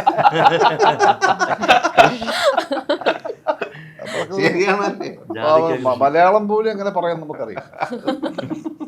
ചേട്ടൻ എനിക്ക് തോന്നുന്നു ഒരു പാട്ടുകാരനാവണം എന്ന് പറഞ്ഞ സിനിമയിൽ വന്ന ഒരാള് അല്ലേ? അങ്ങനത്തെ ഒരു ആഗ്രഹമുള്ള ഒരാളല്ലായിരുന്നോ? അതൊരു പുച്ഛമായിട്ട് പറഞ്ഞിട്ടുണ്ട്. എന്താ മോശം ബേബി സാർ ഇത്ര ചീപ്പായിരുന്നോ? അല്ല, ചേട്ടന് ഒരു ആക്ടർ ആവണം എന്നുള്ളൊരു ആഗ്രഹം അങ്ങനെ ഇല്ലായിരുന്നല്ലോ. ഇപ്പം അച്ഛനും അമ്മയാണെങ്കിലും കലാകാരന്മാരായിരുന്നു. അല്ലല്ല, അങ്ങനെ ഇഷ്ടം കലാകാരന്മാരെന്ന് പറയാൻ പറ്റില്ല. പക്ഷെ ഭയങ്കര ഇഷ്ടമാണ്. സിനിമയും പാട്ടൊക്കെ വലിയ ഇഷ്ടമായിരുന്നു. അച്ഛനും അമ്മയും ഭയങ്കര ഇഷ്ടമായിരുന്നു. ഓക്കെ. എങ്ങനെ ആണ് പിന്നെ ഒരു ആക്ടർ എന്നുള്ള രീതിയിൽ ഇപ്പം എപ്പോഴെങ്കിലും പാട്ടുകാരൻ എന്നുള്ളൊരു രീതിയിൽ അറിയപ്പെടണമെന്ന് എപ്പോഴെങ്കിലും? അങ്ങനെയായിരുന്നു ആഗ്രഹം. ജനിച്ചപ്പോഴുള്ള ഓർമ്മ ഉള്ള സമയം മുതലുള്ള ആഗ്രഹം അങ്ങനെയൊക്കെ തന്നെയായിരുന്നു. സംഗീത കുടുംബത്തിൽ നിന്ന് ഞാൻ നേരെ തിരിച്ചായിരുന്നു. പാട്ട് പഠിക്കാൻ പോവാതെ സിനിമ എന്ന് സ്വപ്നം കണ്ടു നടന്നു. ഇത് നേരെ തിരിച്ചാണ് അശോകൻ. ഇത് പാട്ട് ഫാമിലി അല്ല, സംഗീതക്കാരനാവണം, പാട്ടുകാരനായിട്ട് പാടുക. സംഗീതം പഠിച്ചിട്ടുണ്ട്, ബേസിക് ആയിട്ട് കുറെ പഠിച്ചിട്ടുണ്ട്. നമ്മളൊന്നും ഒന്നും പഠിച്ചിട്ടില്ല. എന്തെങ്കിലുമൊക്കെ പാടുന്നില്ല. ഒരു വലിയ സംഗീതജ്ഞന്റെ മകനായിട്ട് അത് ആ ഒരു ലെവൽ മാത്രമേ ഉള്ളൂ. പക്ഷെ അത് വെച്ച് ആ പുള്ളിക്ക് അധികം ചീത്തപ്പേരുണ്ടാകാതെ പോകാൻ മാത്രമാണ് എന്റെ. അല്ല, ആ ടാലന്റ് ഉണ്ടല്ലോ, അതുണ്ടല്ലോ അതിനകത്ത്. പിന്നെ നിങ്ങൾ രണ്ടുപേരും ഒരു കോമൺ ആയിട്ടുള്ള ഒരു എലിമെന്റും എനിക്ക് തോന്നുന്നു ഒരു ഹ്യൂമർ എന്നുള്ളൊരു ഇതുകൊണ്ട് നമ്മളുടെ പാട്ട് എന്നുള്ളൊരു എലിമെന്റും അഭിനയം എന്താണെന്ന് നമുക്ക് അറിയാം. ജഗദീഷ് ചേട്ടനും അശോകേട്ടനും ഞങ്ങളെ കൂടെ പിന്നെ പാട്ട് തന്നെയാണ്. സെറ്റിലൊക്കെ അതിന്റെ ഒരു സെക്ടർ തന്നെയുണ്ട് പാട്ട്. ജഗദീഷ് ചേട്ടൻ BGM വരെ ഇടും. ചുക്കിയരാത്ത കഷായം ഇല്ലല്ലോ. അത് കളിയാക്കല്ല, ജഗദീഷ് എല്ലാത്തിനും കൊള്ളാം. പാടുവോ? ഞാൻ ഒരുവിധപ്പെട്ട പാട്ടുകളൊക്കെ അറിയാമെന്ന് വിചാരിച്ചിരുന്ന ഒരാളാണ്. പക്ഷേ ഇവര് പാടുന്ന കേൾക്കുമ്പോഴാണ് ഞാൻ പല പാട്ടുകളും കേട്ടിട്ടില്ല. ഇത് ഏത് പാട്ട് ഇത്? കാരണം ഒന്നാമത് വീട്ടില് ഒരുപാട് പാട്ടുകൾ അച്ഛനും അമ്മയൊക്കെ കേൾക്കുമായിരുന്നു. അവരും സംഗീതജ്ഞരാണ്. അപ്പം ഞാൻ വിചാരിച്ചു കുറെ ഏറ്റവും കൂടുതൽ പാട്ടുകൾ അറിയാവുന്ന ഒരാളാണ് ഞാൻ വിചാരിച്ചു. വീട്ടിലെ അച്ഛനും അമ്മയൊക്കെ എന്റെ അച്ഛന്റെ വലിയ ആരാധകരാണ്. ജയവിജയ പിന്നെ ഭയങ്കരമായിട്ട് അച്ഛന്റെ ഭക്തിഗാനങ്ങളാണ് വീട്ടിൽ വെക്കുക, അല്ലെങ്കിൽ അടുത്ത അമ്പലങ്ങളിൽ. ഭക്തിഗാനങ്ങൾ ഇപ്പൊ കേട്ടാൽ ഏറ്റവും ആദ്യം മനസ്സിൽ വരുന്നത് മനോരഞ്ജൻ അച്ഛൻ്റെയാണ്, ജയമാഷയുടെയാണ്. അയ്യപ്പ ഗാനങ്ങളൊക്കെ കേട്ട് കഴിഞ്ഞാൽ നമ്മള് 60s പോലുള്ള പാട്ട് കേട്ട് കഴിഞ്ഞാൽ എത്രയോ ഹിറ്റുകൾ അല്ലേ? അമ്പലങ്ങളിലൊക്കെ പ്ലേ ചെയ്യുന്ന എത്രയോ പാട്ടുകളും കണ്ട്. അതെ, കച്ചേരികളും. ഒരു അമ്മ എപ്പോഴും പറയാം, അതായത് എനിക്ക് ഓർമ്മയുണ്ട് സർഗം എന്ന് പറയുന്ന സമയത്ത് കുഞ്ഞാണ്. അപ്പം ഇങ്ങനെ ഇവര് സംസാരിക്കുന്ന നമ്മുടെ ഇത് ഇങ്ങനെ മകനാണ് എന്നൊക്കെ പറഞ്ഞോണ്ട് ഇങ്ങനെ സംസാരിക്കുന്നതൊക്കെ. അപ്പൊ എനിക്കതെന്ന് പറയും ചെറിയ ഓർമ്മകളെ. പിന്നെ അമ്മ എല്ലാ സിനിമയിലും എപ്പോഴും പറയുന്നത് അവരെ കച്ചേരി വരുമ്പോ രണ്ടുപേരും ഒരുമിച്ചിരുന്നുള്ള. പിന്നെ ഒരാൾ മരിച്ചപ്പോഴും ജയവിജയാനന്ദൻ വെച്ചാണ് കച്ചേരി ഇപ്പോഴും നടത്തിയിരുന്നൊക്കെ പറഞ്ഞു. അച്ഛനെ കഴിഞ്ഞ വർഷം മരിച്ചത്. കൊച്ചച്ഛന്മാർക്ക് ഒത്തിരി വർഷം മുമ്പ്, 30 വർഷം മുമ്പ് മരിച്ചു. ട്വിൻസ് ആണല്ലോ അവര്. 5 മിനിറ്റിന്റെ വ്യത്യാസത്തിലുള്ള. എൻ്റെ അച്ഛനാണ് മൂത്തത്, 5 മിനിറ്റ് മൂത്തത്. ഇപ്പം നമ്മൾക്ക് വേണ്ടി ഒരു പാട്ട് പാടാൻ പറഞ്ഞാൽ അവര് രണ്ടുപേരും കൂടെ കൂടും.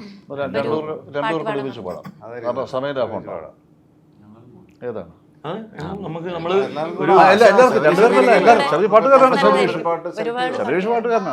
എല്ലാവർക്കും. ഏത് പാട്ട് വേണം? ഇച്ചിരി ഒരു സ്പീഡുള്ള നമ്മളിന്നലെ പിന്നെ പോകണ്ട. ചേട്ടന് ഇത് ഓർമ്മയുണ്ടോ? അന്തിക്കടപ്പുറം ഓർമ്മയുണ്ടോ? നിങ്ങളുടെ പടമൊക്കെ ഒരുപാട് പാടി അല്ലേ? അപ്പം അശ്വൻ മറ്റേ എവനികല്ലേ ഭരതമുനി ഒരു കടം വരും. അതറിയോ? ആ പാട്ട് ലിറിക്സ് അത്ര അറിഞ്ഞൂടാ, വേണമെങ്കിൽ നോക്കാം. എനിക്കത്ര അറിയില്ല, പക്ഷെ പാട്ട് അതെ, അല്ല, അപ്പൊ ഞങ്ങൾ താളം പിടിക്കാൻ അറിയാവുന്നവരൊക്കെ പാട്, ഇടയ്ക്ക് കുഴപ്പമില്ല. അശ്വൻ നമ്മൾ പാടുന്ന ഞാൻ കേട്ടിട്ടുണ്ടോ? പാടിക്കോ. 1 2 3 4. ഭരതമുനിയൊരു കളം വരച്ചു, ഭരതമുനിയൊരു കളം വരച്ചു, കാളിദാസ കരുക്കൾ വെച്ചു, ഭരതമുനിയൊരു കളം വരച്ചു. അടുത്ത മറന്നുപോയി. അത്ര മതി, വിത്ത് മ്യൂസിക് മതി. അതെ, ഒരു പൂ ചോദിച്ചൊരു പൂന്തോട്ടം കിട്ടിയെന്നൊക്കെ ഉള്ള ഒരു അതെ, അവസ്ഥയിലാണ്. അതില അശ്വൻ ചേട്ടൻ തന്തല്ലേ, കൊന്നെങ്കിൽ കൊന്നെന്ന് പറയും. കാരണം എന്താ രസം, എന്തൊരു എന്ത് ക്യാരക്ടറാണെന്നറിയാമോ? കൈയും പുള്ളിയുടെ ഒരു ആറ്റിറ്റ്യൂഡും ഇങ്ങനെ വെച്ചിട്ട് പോലീസിന് മുന്നിൽ തന്നല്ലേ ഒന്നും എനിക്ക് കൊല്ലണമെന്നുണ്ടായിരുന്നു നമുക്ക്. സൗകര്യത്തിന് കിട്ടിയില്ല. ഓക്കെ, സോ അപ്പോൾ അങ്ങനെ അടുത്ത മാസം ധീരൻ ഇറങ്ങുകയാണ് ജൂലൈയിൽ. നമ്മളെല്ലാം ഇപ്പം ഇത്രയും നേരത്തെ കോൺവെർസേഷനിൽ നിന്നും അല്ലെങ്കിൽ സംഭാഷണത്തിൽ നിന്നും മനസ്സിലാവുന്നു ഒരുപാട് കാര്യങ്ങൾ നമുക്ക് ക്യൂരിയസ് ആയിട്ട് നോക്കിയിരിക്കാൻ പറ്റിയ ഒരു സിനിമ തന്നെയാണ് ധീരൻ എന്ന് പറഞ്ഞാൽ. അപ്പം ഓൾ ദി ബെസ്റ്റ് എല്ലാവർക്കും. ആൻഡ് ഇത്രയും നേരം നമ്മളോടൊപ്പം സഹകരിച്ചതിനും വിശേഷങ്ങൾ പങ്കുവച്ചതിനും ഒരുപാട് നന്ദി. Thank you so much. Thank you.